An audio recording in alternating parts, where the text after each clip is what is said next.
ನಮಸ್ತೆ ಯೋಗೀಸ್, ಹೇಗಿದ್ದೀರಾ ಎಲ್ಲರೂ? ಇವತ್ತು ನಾವು ಊಟ ಆದಮೇಲೆ ಮಾಡ್ತಕ್ಕಂತಹ ಕೆಲವು ಆಸನಗಳ ಮತ್ತು ಮುದ್ರೆಗಳ ಅಭ್ಯಾಸನ ಮಾಡೋಣ. ಇದರಿಂದಾಗಿ ನಮ್ಮ ಒಂದು ಜೀರ್ಣಕ್ರಿಯೆ, ಡೈಜೆಷನ್ ಪ್ರೋಸೆಸ್ ಚೆನ್ನಾಗಾಗುತ್ತೆ.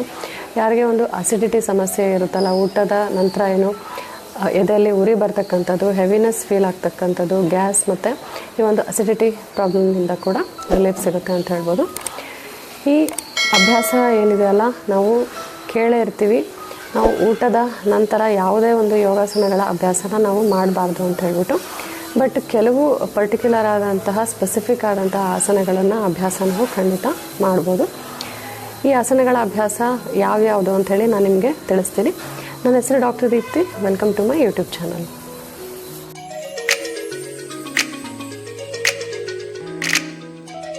ಹಾಗಿದ್ರೆ ಬನ್ನಿ, ಈ ಆಸನಗಳ ಮುದ್ರೆಗಳ ಅಭ್ಯಾಸನ ನಾವು ಸ್ಟಾರ್ಟ್ ಮಾಡೋಣ. ಅದಕ್ಕಿಂತ ಮುಂಚೆ ಕೆಲವು ಡಯಟ್ ಟಿಪ್ಸ್ಗಳನ್ನು ನಿಮ್ಮ ಹತ್ರ ಶೇರ್ ಮಾಡ್ಕೊತೀನಿ.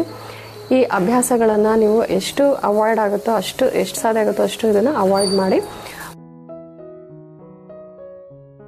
ಮೊದಲೇ ಆ ಟಿಪ್ ಬಂದುಬಿಟ್ಟು ಫ್ರೆಂಡ್ಸ್, ನಾವು ಊಟದ ನಂತರ ನಾವು ಏನು ಮಾಡ್ತೀವಿ, ಸಾಕಷ್ಟು ಬಾರಿ ನಾವು ಟೀ, ಕಾಫಿ ಸೇವನೆನ ಇಮಿಡಿಯೇಟಾಗಿ ಮಾಡಿಬಿಡ್ತೀವಿ. ಇದನ್ನು ನಾವು ಆದಷ್ಟು ಅವಾಯ್ಡ್ ಮಾಡಬೇಕಾಗುತ್ತೆ. ಏಕೆಂದರೆ ಟೀ ಮತ್ತು ಕಾಫಿಯಲ್ಲಿ ಇರ್ತಕ್ಕಂತಹ ಕೆಫೈನ್ ಅಂಶ ಇರ್ಬೋದು, ಟ್ಯಾನಿನ್ ಅಂಶ ಇರ್ಬೋದು, ನಾವು ತಗೊಳ್ತಕ್ಕಂತಹ ಆಹಾರ ಏನು ಐರನ್ ಮತ್ತು ಪ್ರೋಟೀನ್ ಅಂಶ ಇರುತ್ತಲ್ಲ, ಅದನ್ನು ಚೆನ್ನಾಗಿ ಅಬ್ಸಾರ್ಪ್ಷನ್ ಆಗೋ ಹಾಗೆ ಮಾಡೋದಿಲ್ಲ. ಹಾಗಾಗಿ ನಾವು ಆದಷ್ಟು ಟೀ ಮತ್ತು ಕಾಫಿನ ನಾವು ಇಮಿಡಿಯೇಟಾಗಿ ಊಟ ಆದಮೇಲೆ ನಾವು ಇದನ್ನು ಅವಾಯ್ಡ್ ಮಾಡಬೇಕಾಗುತ್ತೆ. ಅಟ್ಲೀಸ್ಟ್ ಮಿನಿಮಮ್ ಟ್ರೈ ಮಾಡಿ 1 hour ಗ್ಯಾಪ್ ಆದರೂ ತೊಗೊಂಡ್ಬಿಟ್ಟು ನಂತರ ಟೀಯ ಸೇವನೆ ಮಾಡ್ಬೋದು. ಎರಡನೆಯ ಟಿಪ್ ಬಂದುಬಿಟ್ಟು ಫ್ರೆಂಡ್ಸ್, ನಾವೇನು ಮಾಡ್ತೀವಿ, ಊಟ ಆಗಿದ ತಕ್ಷಣ ಇಮಿಡಿಯೇಟಾಗಿ ನಾವು ಹಣ್ಣುಗಳ ಸೇವನೆನ ನಾವು ಮಾಡಿಬಿಡ್ತೀವಿ. ಇದನ್ನು ಆದಷ್ಟು ನಾವು ಅವಾಯ್ಡ್ ಮಾಡಬೇಕಾಗುತ್ತೆ. ಯಾಕೆಂದರೆ ಹಣ್ಣಲ್ಲಿ ಇರ್ತಕ್ಕಂತಹ ಒಂದು ಗ್ಲೂಕೋಸ್ ಅಂಶ ಏನಿದೆಯಲ್ಲ, ಇದು ಏನಾಗುತ್ತೆ, ನಾವು ಇಮಿಡಿಯೇಟಾಗಿ ನಾವು ಊಟ ಆಗಿದ ತಕ್ಷಣ ಹಣ್ಣನ್ನು ಸೇವನೆ ಮಾಡಿದ ತಕ್ಷಣ ಈ ಒಂದು ಜೀರ್ಣಕ್ರಿಯೆ ಏನಾಗುತ್ತೆ, ಗ್ಲೂಕೋಸ್ ಏನಿದೆಯಲ್ಲ ಅದು ನಮ್ಮ ಒಂದು ಫುಡ್ ಏನು ತೊಗೊಂಡಿರ್ತೀವಲ್ಲ ಅದನ್ನು ಜೀರ್ಣ ಮಾಡಲಿಕ್ಕೆ ಸಹಾಯ ಮಾಡೋದಿಲ್ಲ.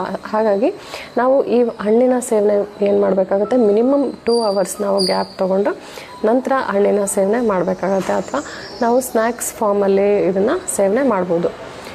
ಥರ್ಡ್ ಟಿಪ್ ಬಂದುಬಿಟ್ಟು ಫ್ರೆಂಡ್ಸ್, ನಾವು ಏನು ಮಾಡ್ತೀವಿ, ನಾವು ಊಟ ಆಗಿದ ತಕ್ಷಣ ನಾವು ಇಮಿಡಿಯೇಟಾಗಿ ಸಾಕಷ್ಟು ನೀರಿನ ಸೇವನೆ ಮಾಡಿಬಿಡ್ತೀವಿ.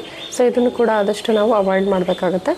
ಏಕೆಂದರೆ ನಮ್ಮ ಹೊಟ್ಟೆಯಲ್ಲಿ, ನಮ್ಮ ಸ್ಟಮಕ್ಕಲ್ಲಿ ಉತ್ಪತ್ತಿ ಆಗ್ತಕ್ಕಂತಹ ಆ್ಯಸಿಡ್ ಅಂಶ ಏನಿದೆಯಲ್ಲ, ಸೊ ನಮ್ಮ ಹೊಟ್ಟೆಯ ಕೆಲಸನೇ ಅದಲ್ವಾ. ಸೊ ಆ್ಯಸಿಡ್ ಅಂಶ ಉತ್ಪತ್ತಿ ಮಾಡೋದು ಜೀರ್ಣ ಚೆನ್ನಾಗಿ ಆಗಲಿಕ್ಕೋಸ್ಕರ.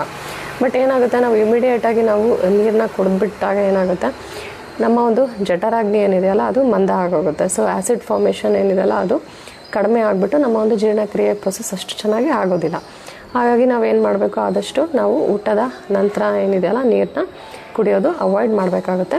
ನಾವು ಊಟದ ಮಧ್ಯದಲ್ಲಿ ಸಿಪ್ ಬೈ ಸಿಪ್ ನೀರು ಅಷ್ಟೇ ನಾವು ಕುಡಿಬೇಕಾಗುತ್ತೆ. ಅದಕ್ಕಿಂತ ಮುಂಚೆ ನಾವು ಅಟ್ಲೀಸ್ಟ್ ನಾವು ಊಟ ಮಾಡ್ತಾ ಇದ್ದೀವಿ ಅಂತ ಅಂದರೆ 1/2 hour ಮುಂಚೆ ನಾವು ನೀರು ಕುಡ್ದಿರಬೇಕಾಗುತ್ತೆ. ಸೊ ಈ ಪ್ರೊಸೀಜರ್ನ ಫಾಲೋ ಮಾಡಿದ್ರೆ ಖಂಡಿತವಾಗ್ಲೂ ನಮಗೆ ಒಂದು ಗ್ಯಾಸ್ ಆಗೋದು, ಅಸಿಡಿಟಿ ಆಗೋದು ಆದಷ್ಟು ನಾವು 80% ಅವಾಯ್ಡ್ ಮಾಡ್ತೀವಿ.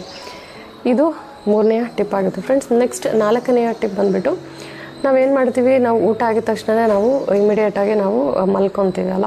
ಸೊ ಇದನ್ನು ಆದಷ್ಟು ನಾವು ಅವಾಯ್ಡ್ ಮಾಡಬೇಕಾಗುತ್ತೆ. ಸೊ ಯಾಕೆ ಅಂತ ಅಂದರೆ, ನಾವು ಏನು ಮಾಡ್ತೀವಿ, ನಾವು ಮಲ್ಕೊಂಡಾಗ ನಮ್ಮ ಒಂದು ಇಂಟೆಸ್ಟೈನಲ್ ಪೆರಿಸ್ಟಲ್ಟಿಕ್ ಮೂಮೆಂಟ್ಸ್ ಚೆನ್ನಾಗಾಗೋದಿಲ್ಲ. ಮತ್ತು ಯಾರಿಗೆ ಒಂದು ಅಸಿಡಿಟಿ ಉಳಿತಾಗಿ ಬರ್ತಾ ಇರುತ್ತಲ್ಲ ಅದು ಕೂಡ ಜಾಸ್ತಿ ಆಗುತ್ತೆ. ಸೊ ಹಾಗಾಗಿ ನಾವು ಮಲ್ಕೊಳ್ಳೇಬೇಕು ಅಂತ ಆದರೆ ನಾವೇನು ಮಾಡ್ಬೋದು, ಲೆಫ್ಟ್ ಸೈಡ್ ಮಾಡಿಕೊಂಡು ನಾವು ಮಲ್ಕೋಬೋದು. ನೀವು ಪಿಕ್ಚರಲ್ಲಿ ನೋಡ್ತಾ ಇರ್ಬೋದು. ಸೊ ಈ ರೀತಿ ಲೆಫ್ಟ್ ಸೈಡಲ್ಲಿ ನಾವು ಮಲ್ಕೊಳ್ಳೋದ್ರಿಂದ ಏನಾಗುತ್ತೆ, ನಮ್ಮ ಹೊಟ್ಟೆ ಏನಿದೆಯಲ್ಲ ಮ್ಯಾಕ್ಸಿಮಮ್ ಭಾಗ ಏನಿದೆ ಅದು ಲೆಫ್ಟ್ ಸೈಡಲ್ಲಿರುತ್ತೆ. ಹಾಗಾಗಿ ಏನು ಮಾಡಬೇಕಾಗುತ್ತೆ, ನಾವು ಲೆಫ್ಟ್ ಸೈಡಲ್ಲಿ ನಾವು ಮಲ್ಕೊಳ್ಳೋದು ತುಂಬಾ ಒಳ್ಳೆಯದಂತ ಹೇಳ್ಬೋದು. 5th ಟಿಪ್ ಬಂದುಬಿಟ್ಟು ಫ್ರೆಂಡ್ಸ್, ನಾವು ಊಟ ಆಗಿದ ತಕ್ಷಣ ನಾವು ಇಮಿಡಿಯೇಟಾಗಿ ನಾವು ಸ್ನಾನ ಮಾಡಿಬಿಡೋದು. ಇದನ್ನು ಕೂಡ ನಾವು ಆದಷ್ಟು ಅವಾಯ್ಡ್ ಮಾಡಬೇಕಾಗುತ್ತೆ. ಯಾಕೆಂದರೆ ಊಟ ಆದಮೇಲೆ ಏನಾಗುತ್ತೆ, ನಮ್ಮ ಒಂದು ಡೈಜೆಷನ್ ಪ್ರೋಸೆಸ್ ಏನು ಸ್ಟಾರ್ಟ್ ಆಗುತ್ತಲ್ಲ, ನಾವು ಸ್ನಾನ ಮಾಡಿಬಿಟ್ರೆ ಇಮಿಡಿಯೇಟಾಗಿ ಏನಾಗುತ್ತೆ, ನಮ್ಮ ಒಂದು ಡೈಜೆಷನ್ ಪ್ರೋಸೆಸ್ ಇದೆಯಲ್ಲ ಅದು ಕುಂಠಿತಗೊಳ್ಳುತ್ತೆ.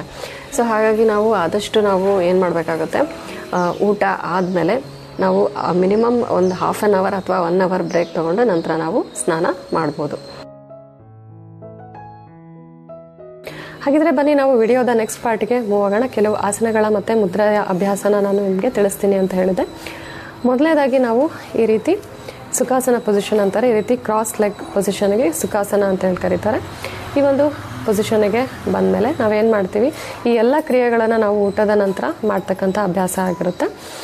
ಸೊ ನಾವೇನು ಮಾಡ್ತೀವಿ, ಆದಷ್ಟು ನಮ್ಮ ಬೆನ್ನನ್ನು ನೇರವಾಗಿ ಇಟ್ಕೊತೀವಿ. ಏನು ಮಾಡ್ತೀವಿ, ಇಲ್ಲಿ ಮೂಗಿನ ಮುಖಾಂತರ ಉಸಿರು ತಗೋತೀವಿ ಮತ್ತು ಬಾಯಿಯ ಮುಖಾಂತರ ಕಂಪ್ಲೀಟಾಗಿ ಉಸಿರನ್ನು ಹೊರ ಹಾಕ್ತೀವಿ. ಹೇಗೆ ಅಂತಂದರೆ ಈ ರೀತಿ ಕ್ರಾಸ್ ಮಾಡಿ ಬ್ರೀತಿನ್ ಮಾಡ್ತೀರಾ ಮತ್ತು ಟ್ವಿಸ್ಟ್ ಮಾಡುವಾಗ ನಿಮ್ಮ ಬಾಯಿಯ ಮುಖಾಂತರ ಕಂಪ್ಲೀಟಾಗಿ ಉಸಿರನ್ನ ಹೊರ ಹಾಕ್ತೀರಾ.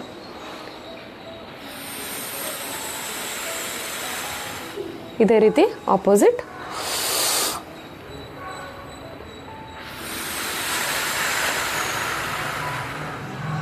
ಮತ್ತು ವಾಪಸ್ ಬರ್ತೀರಾ.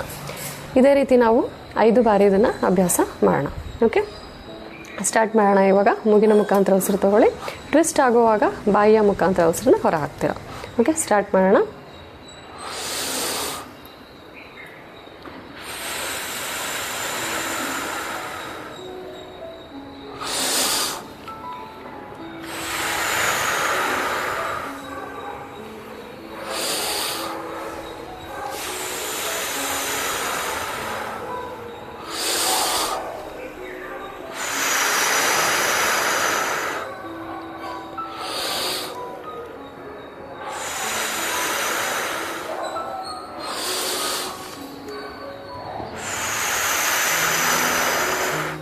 Last 2 rounds.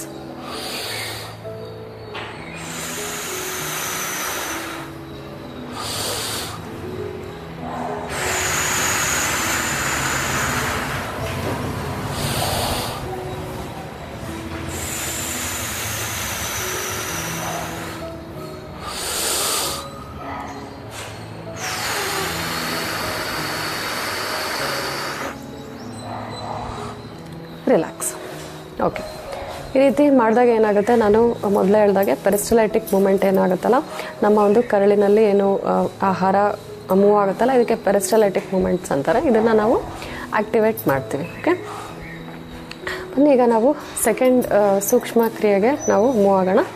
ಇದು ಬಂದುಬಿಟ್ಟು ಸಿಟ್ಟಿಂಗ್ ಕ್ಯಾಟ್ ಕವ್ ಅಂಥೇಳಿ ಮರ್ಜರಿಯಾಸನ, ಬೆಟಿಲಾಸನ ಅಂತ ಹೇಳಿ ಕರೀತಾರೆ ಇದಕ್ಕೆ. ಸೊ ಇದನ್ನ ಹೇಗೆ ಮಾಡೋದು, ಇದೇ ಒಂದು ಪೊಸಿಷನಲ್ಲೇ ಸುಖಾಸನ ಪೊಸಿಷನ್ ಏನು ಮಾಡ್ತೀವಿ, ನಾವು ಚೆನ್ನಾಗಿ ಉಸಿರು ತಗೋತಾ ಬ್ರೀತಿನ್ ಮಾಡ್ತಾ ಈ ರೀತಿ ಮೇಲೆ ನೋಡ್ತೀವಿ. ಮತ್ತು ಉಸಿರನ್ನ ಹೊರ ಹಾಕ್ತಾ ಏನು ಮಾಡ್ತೀವಿ, ನಮ್ಮ ಗದ್ದ ಇದೆಯಲ್ಲ ಈ ರೀತಿ ನಮ್ಮ ಚೆಸ್ಟಿಗೆ ಟಚ್ ಮಾಡ್ತೀವಿ. ಉಸಿರನ್ನ ಹೊರ ಹಾಕ್ತಾ ಈ ರೀತಿ. Okay, relax. ಈ ಒಂದು ಅಭ್ಯಾಸನ ನಾವು 5 ಬಾರಿ ಪ್ರಾಕ್ಟೀಸ್ ಮಾಡೋಣ. ಓಕೆ, ಸ್ಟಾರ್ಟ್ ಮಾಡೋಣ. 1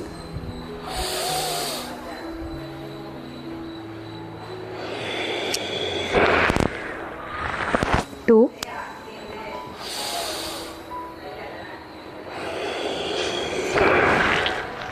3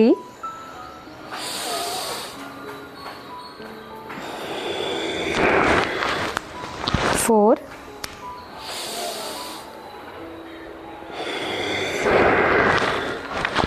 5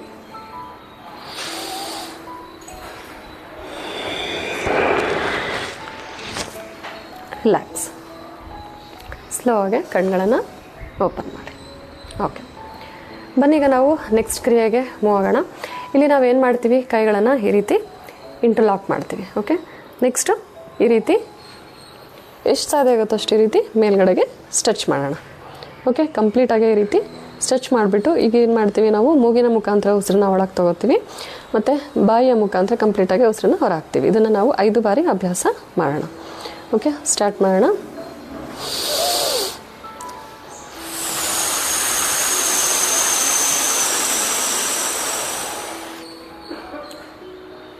ಸೆಕೆಂಡ್ ರೌಂಡ್.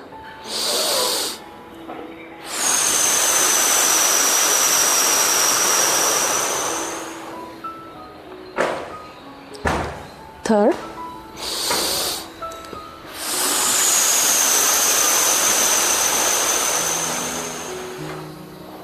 ಫೋರ್ತ್.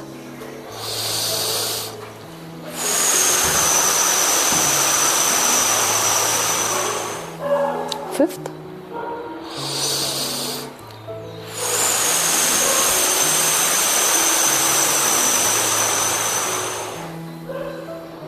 ರಿಲ್ಯಾಕ್ಸ್. ಈ ಎಲ್ಲ ಸೂಕ್ಷ್ಮ ವ್ಯಾಯಾಮಗಳ ಅಭ್ಯಾಸದ ನಂತರ ನಮ್ಮ ಒಂದು ಜೀರ್ಣಕ್ರಿಯೆ ತುಂಬಾ ಚೆನ್ನಾಗಿ ಆಗ್ತಕ್ಕಂತಹ ಒಂದು ಆಸನ ಇದೆ. ಅದಕ್ಕೆ ವಜ್ರಾಸನ ಅಂತ ಹೇಳಿ ಕರೀತಾರೆ. ಇದನ್ನು ಇಂಗ್ಲೀಷಲ್ಲಿ ಡೈಮಂಡ್ ಪೋಸ್ ಅಥವಾ ಥಂಡರ್ ಬೋಲ್ಟ್ ಪೋಸ್ ಅಂತ ಕೂಡ ಕರೀತಾರೆ. ಈ ವಜ್ರಾಸನದ ಅಭ್ಯಾಸ ನಾವು ಹೇಗೆ ಮಾಡ್ಬೋದು? ಮೊದಲಿಗೆ ನಾವು ದಂಡಾಸನಗೆ ಬರಬೇಕಾಗತ್ತೆ. ಸೊ ಈ ರೀತಿ ನಮ್ಮ ಎರಡು ಕಾಲುಗಳನ್ನು ಈ ರೀತಿ ಸ್ಟ್ರೆಚ್ ಮಾಡಬೇಕು. ಓಕೆ, ಮುಂದ್ಗಡೆಗೆ ಸ್ಟ್ರೆಚ್ ಮಾಡಬೇಕು. ನನ್ನ ಟೋಸ್ಗಳು ಆ್ಯಕ್ಟಿವ್ ಇರುತ್ತೆ. ಸೊ ಈ ರೀತಿ ಈ ಒಂದು ಪೊಸಿಷನಿಗೆ ದಂಡಾಸನ ಅಂತೇಳಿ ಕರೀತಾರೆ. ನಾವು ದಂಡಾಸನದಲ್ಲಿ ಬಂದಮೇಲೆ ಏನು ಮಾಡ್ತೀವಿ, 1 by 1 ಲೆಗ್ ನೋಡಿ. ಈಗ ನಾನು ಲೆಫ್ಟ್ ಲೆಗ್ ಏನಿದೆಯಲ್ಲ ಈ ರೀತಿ ಹಿಂದೆ ತೊಗೊತೀನಿ. ಓಕೆ, ನೆಕ್ಸ್ಟ್ ಸಪೋರ್ಟ್ ತೊಗೊಳ್ಳೋಣ. ಕೈ ಸಪೋರ್ಟ್ ತೊಗೊಂಡು ಈ ರೀತಿ ಈಗ ನಾನು ರೈಟ್ ಲೆಗ್ ಕೂಡ ಈ ರೀತಿ ಫೋಲ್ಡ್ ಮಾಡ್ತಾಯಿದ್ದೀನಿ. ಓಕೆ, ಈ ರೀತಿ ಕುತ್ಕೊಳ್ಳೋದಕ್ಕೆ ವಜ್ರಾಸನ ಅಂತ ಹೇಳಿ ಕರೀತಾರೆ. ನಾವು ಊಟದ ನಂತರ ನಾವೇನು ಮಾಡ್ಬೋದು, ಈ ರೀತಿ ವಜ್ರಾಸನದಲ್ಲಿ 5 ನಿಮಿಷನಾದರೂ ನಾವು ಕುತ್ಕೋಬೇಕಾಗುತ್ತೆ. ನಾವು ಕೈಗಳ ಪೊಸಿಷನ್ ಈ ರೀತಿನಾರ ಇಟ್ಕೋಬೋದು ಅಥವಾ ಈ ರೀತಿನಾದರೂ, ಅಥವಾ ಅಪಾನ ಮುದ್ರಾ ಅಂತ ಹೇಳಿ ನೀವು ಕೇಳಿರ್ತೀರ. ಈ ರೀತಿ ನೋಡಿ, ನನ್ನ ಮಿಡ್ಲ್ ಫಿಂಗರ್ ಮತ್ತು ನನ್ನ ಥಂಬ್ ಮತ್ತು ರಿಂಗ್ ಫಿಂಗರ್ ಈ ರೀತಿ ಮಾಡಬೇಕಾಗುತ್ತೆ. ಓಕೆ, ಈ ರೀತಿ ಇದರ ಒಂದು ಬೆರಳುಗಳ ಫಿಂಗರ್ ಟಿಪ್ಸ್ಗಳನ್ನು ಟಚ್ ಮಾಡಬೇಕು. ಇದಕ್ಕೆ ಅಪಾನ ವಾಯು ಮುದ್ರೆ ಅಂತ ಹೇಳಿ ಕರೀತಾರೆ. ಈ ರೀತಿ ನಾವು ವಜ್ರಾಸನದಲ್ಲಿ ಕೂತ್ಕೊಂಡ್ಬಿಟ್ಟು ಈ ಒಂದು ಮುದ್ರೆನ ಹಾಕ್ಬೋದು 5 ನಿಮಿಷ. ಈ ರೀತಿ ನಾರ್ಮಲಾಗಿ ಬ್ರೀತ್ ಇನ್ ಬ್ರೀತ್ ಔಟ್ ಮಾಡ್ತಾ 5 ನಿಮಿಷ ನಾವು ಸ್ಪೆಂಡ್ ಮಾಡಬೇಕಾಗುತ್ತೆ ಊಟ ಆದಮೇಲೆ. ಓಕೆ, ಸ್ಲೋಗೆ ಕಣ್ಗಳನ್ನು ಓಪನ್ ಮಾಡಿ. ಓಕೆ, ಇದಾಗಿದ್ದು ವಜ್ರಾಸನ. ಯಾರಿಗೆ ಈ ರೀತಿ ಮಾಡಲಿಕ್ಕೆ ಕಷ್ಟ ಆಗುತ್ತಲ್ಲ ಅವರು ಸಿಂಪಲ್ಲಾಗಿ ಏನು ಮಾಡ್ಬೋದು, ಈ ರೀತಿ ನೀವು ಸುಖಾಸನ ಪೊಸಿಷನ್ ಈ ರೀತಿ ಕ್ರಾಸ್ ಲೆಗಲ್ಲಿ ಇರ್ತೀರಲ್ಲ, ನೀವೇನು ಮಾಡ್ಬೋದು, ಈ ರೀತಿ ಕ್ಯಾಟ್ ಕೌಗೆ ಈ ರೀತಿ ಕ್ಯಾಟ್ ಕೌ ಪೊಸಿಷನಿಗೆ ಬರ್ಬೋದು. ನಂತರ ಏನು ಮಾಡ್ಬೋದು, ಸ್ಲೋ ಆಗಿ ಈ ರೀತಿ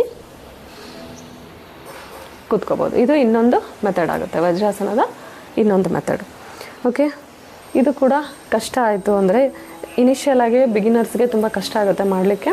ಇಲ್ಲಿ ಕೆಳಗಡೆಗೆ ಮಂಡಿ ನೋವು ಬರ್ಬೋದು. ಅವ್ರು ಏನು ಮಾಡ್ಬೋದು, ಟವಲ್ನ ಯೂಸ್ ಮಾಡ್ಕೋಬೋದು. ನೋಡಿ, ಈ ರೀತಿ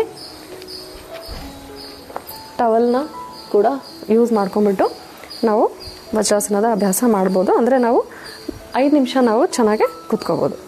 ನೋಡಿ, ಈ ರೀತಿ ನನ್ನ ಆ್ಯಂಕಲ್ ಜಾಯಿಂಟಿಗೆ ಈ ರೀತಿ ಟವಲ್ ಪ್ಲೇಸ್ ಮಾಡಿದ್ದೀನಿ. ನೆಕ್ಸ್ಟ್ ಏನು ಮಾಡ್ತೀನಿ, ನಾನು ಈ ರೀತಿ ಪಿಲ್ಲೋ ಇದೆಯಲ್ಲ ಹೀಗೆ ಪ್ಲೇಸ್ ಮಾಡ್ತೀನಿ. ಓಕೆ, ಸಾಫ್ಟ್ ಇರಬೇಕು, ತುಂಬ ಹಾರ್ಡ್ ಆದಂತಹ ಪಿಲ್ಲೋ ಬೇಡ. ಓಕೆ, ಈ ರೀತಿ ನೋಡಿ, ಈ ರೀತಿ ಕುತ್ಕೋಬೋದು ನಾವು ವಜ್ರಾಸನದಲ್ಲಿ. ಓಕೆ, ನಾನು ಮೊದಲೇ ಹೇಳಿದಾಗೆ ಅಪಾನ ವಾಯು ಮುದ್ರ, ಈ ರೀತಿ ಅಪಾನ ವಾಯು ಮುದ್ರ ಹಾಕಿಬಿಟ್ಟು ನಾವು ಇಲ್ಲಿ ನಾರ್ಮಲಾಗಿ ನಮ್ಮ ಉಸಿರಾಟದ ಕಡೆಗೆ 5 ನಿಮಿಷ ನಾವು ಗಮನ ಕೊಡ್ಬೋದು. ಈ ರೀತಿ. ಓಕೆ, ಇದೇನು ಮಾಡುತ್ತೆ, ಈಕ್ವಲ್ ಟು 500 ಸ್ಟೆಪ್ಸ್ ಅಂತಾರೆ. ಈ ರೀತಿ ನಾವು ವಜ್ರಾಸನದಲ್ಲಿ ಕುತ್ಕೊಳ್ಳೋದು ಒಂದೇ.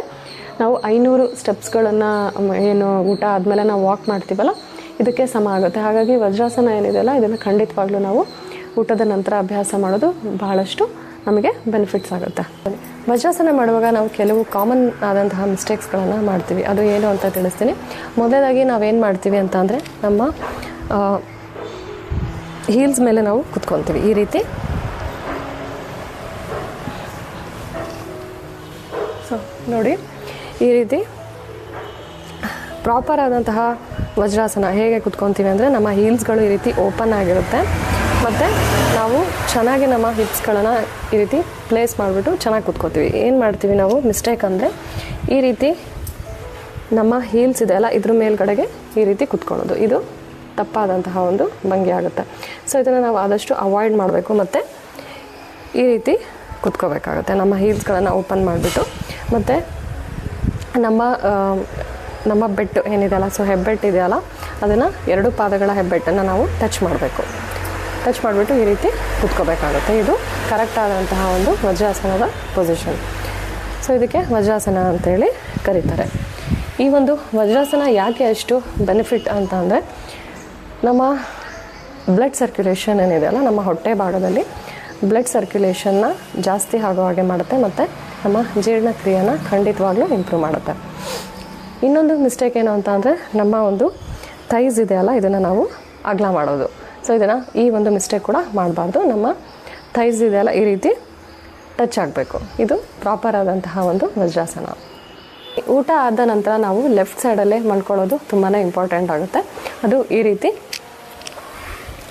ನೋಡಿ, ಈ ರೀತಿ ಲೆಫ್ಟ್ ಸೈಡಲ್ಲಿ ನಾವು ಯಾಕೆ ಮಲ್ಕೊತೀವಿ ಅಂತ ಅಂದರೆ ನಮ್ಮ ಒಂದು ಹೊಟ್ಟೆ ಏನಿದೆಯಲ್ಲ, ನಮ್ಮ ಸ್ಟಮಕ್ ಈ ಲೆಫ್ಟ್ ಸೈಡಲ್ಲಿ ಇರುತ್ತೆ. ಹಾಗಾಗಿ ನಾವು ಲೆಫ್ಟ್ ಸೈಡೆಡ್ ಆಗಿ ಈ ರೀತಿ 5 ಬಾರಿ ಡೀಪ್ ಬ್ರೀತ್ ಇನ್ ಬ್ರೀತ್ ಔಟ್ ಮಾಡ್ಕೊತಾ ಈ ರೀತಿ ನಾವು ಮಲ್ಕೊಳ್ಳೋದ್ರಿಂದ ಏನಾಗುತ್ತೆ, ನಮ್ಮ ಒಂದು ಪ್ರೋಸೆಸ್ ಆಫ್ ಡೈಜೆಷನ್ ಏನಿದೆಯಲ್ಲ ಚೆನ್ನಾಗಾಗುತ್ತೆ.